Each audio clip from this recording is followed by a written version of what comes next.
قطب شمال. میدونید این مکان کجاست؟ در مرکز قطب شماله و مرکز زمینه. میدان مغناطیسی که به میدان توروس معروفه. اون توده سیاه در مرکز گردباد بلندترین کوه روی زمینه، بلندتر از قله اورست.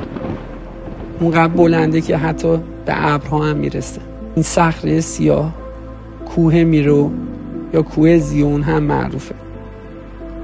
شما این کوه عظیم رو در رسانه‌های بزرگ و اصلی و به اصطلاح علمی پیدا نمی‌کنید، زیرا به عمد پنهان شده.